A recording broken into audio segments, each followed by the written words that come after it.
കോഴിക്കോട് കൊടുവള്ളിയിൽ നിന്ന് തട്ടിക്കൊണ്ടുപോയ അനൂസ് റോഷിനെ കണ്ടെത്തി.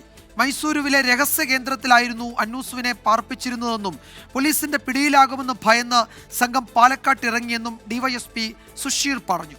6 പേരാണ് സംഘത്തിൽ ഉണ്ടായിരുന്നതെന്നും ആരും തന്നെ ഉപദ്രവിച്ചിട്ടില്ല എന്നും അനൂസ് റോഷൻ വ്യക്തമാക്കി. യുവാവിനെ തട്ടിക്കൊണ്ടുപോയ സംഘം മൈസൂരുവിലുണ്ടെന്നായിരുന്നു പോലീസിന് ലഭിച്ച വിവരം.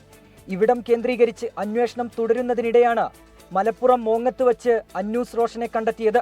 മൈസൂരിലെ രഹസ്യ കേന്ദ്രത്തിലായിരുന്നു യുവാവിനെ പാർപ്പിച്ചിരുന്നതെന്ന് താമരശ്ശേരി ഡിവൈഎസ്പി. അനൂസ് റോഷനെ രഹസ്യമായിട്ട് മൈസൂരിൽ സൂക്ഷിച്ചു. പോലീസ് സംഘം അവിടെ എത്തി. പ്രതികൾക്കെതിരെയുള്ള ലുക്കൌട്ട് സർക്കുലറും മറ്റ് നോട്ടീസുകളും അവിടെ ഹോട്ടലുകൾ റിസോർട്ടുകളിലൊക്കെ പോലീസ് സർക്കുലേറ്റ് ചെയ്തിരുന്നു. പ്രതികൾ പിടിയിലാവുമെന്ന അവസ്ഥ വന്നപ്പം അവർ കേരളത്തിലേക്ക് രക്ഷപ്പെടാൻ നോക്കി.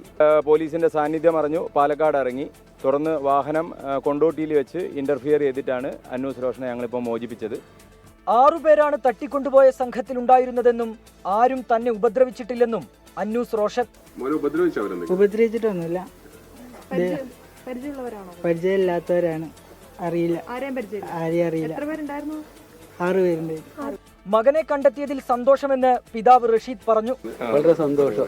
പോലീസിനോടും മീഡിയനോടൊക്കെ വളരെ അഭിനന്ദനം അറിയിക്കുന്നുണ്ട്. എല്ലാ കാര്യങ്ങളിലും നിങ്ങളോട് സഹകരിച്ച എല്ലാവരോടും, നാട്ടുകാർ, ആക്ഷൻ കമ്മിറ്റി, അവരോടൊക്കെ നമുക്ക് വളരെ ബഹുമാനവും ആദരവുമാണുള്ളത്. മേലിൽ നിങ്ങളൊക്കെ സഹായ സഹകരണങ്ങൾ നമ്മൾ പ്രതീക്ഷിക്കുന്നുണ്ട്. എല്ലാവർക്കും നന്ദി.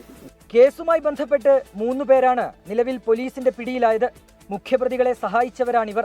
പ്രതികൾക്കായുള്ള അന്വേഷണം പോലീസ് ഊർജിതമായി തുടരുകയാണ്.